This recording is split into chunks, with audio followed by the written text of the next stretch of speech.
एक सेवा। बड़ी तपाक से सुनीता ने दरवाजे पर दस्तक दी। उसके चेहरे पर चिंता की लकीरें थी, लेकिन आवाज़ में हमेशा की तरह विनम्रता थी। आंटी, ये लीजिए, आपके कपड़े सिल तो गए हैं, बस काज बटन का थोड़ा सा काम बाकी रह गया है। उसने थैला आगे बढ़ाते हुए धीमे स्वर में कहा। अम्मा जी बहुत बीमार हैं, मैं गांव जा रही हूँ उन्हें देखने।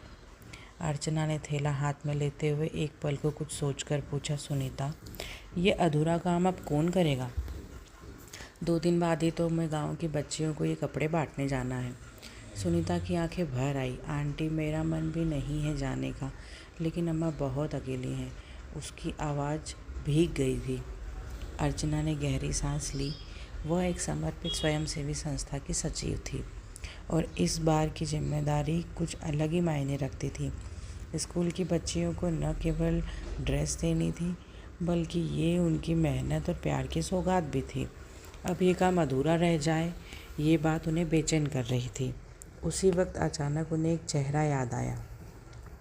चौराहे पर नीम के घने पेड़ के नीचे बैठा वह बूढ़ा सा टेलर मास्टर, जिसकी सिलाई की दुकान वर्षों से उसी पेड़ की छाँव में चल रही थी। झुर्रियों से भरा चेहरा, आंखों में गजब की चमक और हाथों में अब भी वही बारीकी जिसे देखकर कोई भी कह दे पुराने ज़माने का हुनर है, अब भी जिंदा है। अर्चना तुरंत टेलर मास्टर की ओर बढ़ गई। नीम की हवा में झूलते उसकी सिलाई की दुकान में एक सुकून था। नमस्ते मास्टर जी, उन्होंने मुस्कुराते हुए कहा। नमस्ते मैडम जी, आइए बैठिए।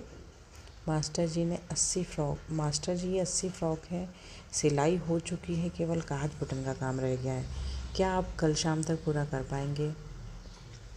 मास्टर जी ने बिना समय गंवाए फटे चश्मे के पीछे से आंखें नाप तोल कर कहा। जी हाँ मैडम जी, कल शाम तक तैयार हो जाएगा, आप निश्चिंत रहिए।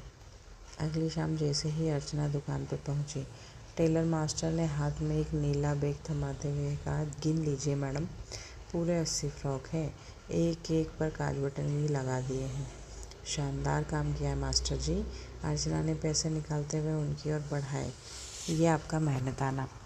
मास्टर जी ने पैसे तो ले लिए, लेकिन फिर तुरंत एक बड़ा सा पैकेट थमाते हुए बोले, मैडम जी ये भी रख लीजिए, मेरी ओर से उसे स्कूल की बच्चियों को बांट दीजिएगा। अर्चना चौंकी। इसमें क्या है? 20 नई फ्रॉक हैं, मास्टर जी ने गर्व से कहा। पिछले 2 महीने से जब भी समय मिला मैं इन्हें सिलता रहा।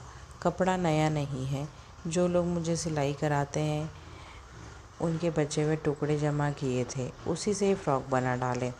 सब रंग बिरंगे हैं, बच्चियों को अच्छे लगेंगे। अर्चना ने एक हाथ एक पल के लिए कांप गए। उन्होंने कहा, पैकेट खोला। हर फ्रॉक एक से बढ़कर एक, छोटे छोटे फूलों वाले डिज़ाइन, कुछ में लेस, कुछ में मोटी कढ़ाई। हर फ्रॉक जैसे कह रही हो, हमें किसी मासूम की हंसी में शामिल होना है। मास्टर जी, आपने ये सब निस्वार्थ? मैडम जी, मास्टर जी ने आंखें झुकाकर कहा, आप लोग समाज के लिए इतना कुछ करते हैं, मुझे भी लगा अगर थोड़ा सा पुण्य कमाने का मौका मिले तो क्यों ना हाथ बढ़ाऊं। मेरे पास धन नहीं, पर मेहनत तो है, उसी को भेंट समझिए। अर्चना की आंखें नम थी। उन्होंने मास्टर जी को गले से लगा लिया, पहली बार नहीं, पर सबसे सच्चे आभार के साथ। वापसी के रास्ते में उनकी गाड़ी तो आगे बढ़ रही थी, लेकिन मन वहीं पीछे उस नीम के पेड़ के नीचे अटका था, जहाँ समाज सेवा सिर्फ बड़े मंचों से नहीं, बल्कि सिलाई की टेबल पर भी चुपचाप हो रही थी। अर्चना मन ही मन सोचती रही, सीमित संसाधनों के बीच भी जब मन में सेवा की लौ जलती है तो वह रोशनी दूर तक फैलती है। धन्यवाद।